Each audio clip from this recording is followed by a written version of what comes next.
एक बूढ़े भिखारी की अनोखी कहानी। हर दिन एक भिखारी दरवाजे के पास आकर भीख मांगता था और घर का मालिक हमेशा घर के बाहर आते ही उसे देखकर डांट जाया करता। कई बार उसके लिए गालियां भी बकता। वो कहता, तू जिंदा ही क्यों है? पूरी जिंदगी ऐसे ही भीख मांगेगा क्या? धरती का बोझ क्यों बना बैठा है? और कभी कभी उस भिखारी को गुस्से में वह धक्का भी मार दिया करता। इतना कुछ हो जाने के बावजूद भिखारी मुंह से सिर्फ यही निकालता कि भगवान तुम्हारे पापों को माफ़ करे। एक बार सेठ को धंधे में बड़ा नुकसान होने की खबर मिली। सेठ बहुत परेशान था कि तभी उसके दरवाजे पर वही भिखारी आया। गुस्से में अपना आपा खोते हुए सेठ ने उस भिखारी को पत्थर दे मारा। पत्थर लगने के कारण भिखारी का सर फूट गया और उसके सर से खून बहने लगा। फिर भी दर्द से कहारते हुए भिखारी ने इतना ही कहा, भगवान तुम्हारे पापों को माफ़ करे। भिखारी वहाँ से चला गया। सेठ सोच में पड़ गया। भिखारी को पत्थर मारा, फिर भी उसने सिर्फ प्रार्थना की। सेठ का गुस्सा शांत हुआ। मन शांत होने के बाद भिखारी का रहस्य जानने के लिए सेठ ने भिखारी का पीछा करना शुरू कर दिया। भिखारी जहाँ जहाँ जाता सेठ उसके पीछे जाता। सेठ ने देखा कि कोई उसको खाना देता, कोई उसको मारता, कोई अपमानित करता तो कोई गाली देता। लोग भिखारी के साथ चाहे जैसा व्यवहार करते, लेकिन भिखारी सबके लिए एक ही प्रार्थना करता, भगवान तुम्हारे पापों को माफ़ करे। अब रात होने को आई थी। भिखारी अपने घर जाने के लिए लौटा। वो अपने घर पहुंच गया, लेकिन सेठ अब भी उसका पीछा ही कर रहा था। एक पुरानी टूटी हुई खटिया पर एक बूढ़ी औरत लेटी हुई थी। काफ़ी कमज़ोर और बीमार लग रही थी। वह भिखारी की पत्नी थी। अपने पति को वापस आता देख वह खाट से उठ खड़ी हुई। पत्नी ने अपने पति के भीख वाले कटोरे में देखा, उसमें सिर्फ आधी बासी रोटी थी। उसे देखकर वह बोली, आज बस इतना ही मिला? और हाँ, आपके सिर से खून निकल रहा है, ये चोट कैसे लगी? बूढ़ा भिखारी बोला, आज बस इतना ही मिला, किसी ने कुछ दिया ही नहीं। सबने गालियाँ दी और पत्थर भी फेंका, इसलिए मेरा सर फट गया।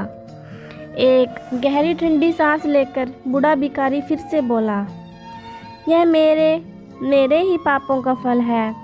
तुम्हें याद है कुछ सालों पहले हम कितने अमीर थे?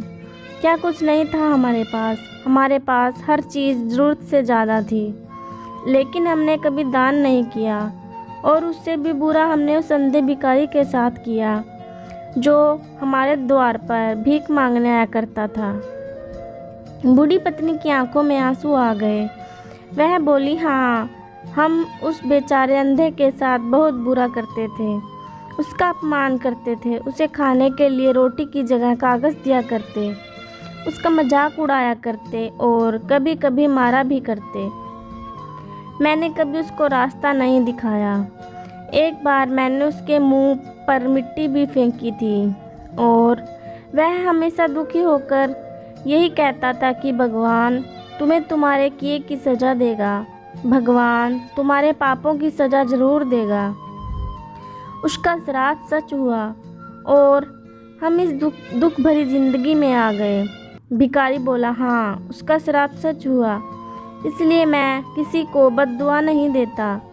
चाहे कोई मेरे साथ कैसा भी बर्ताव करे, मैं हमेशा उसके लिए प्रार्थना करता हूँ। मैं नहीं चाहता कि कोई भी हमारे जैसे ज़िंदगी का अनुभव करे, किसी को भी हमारे जैसे दुखों का सामना करना पड़े।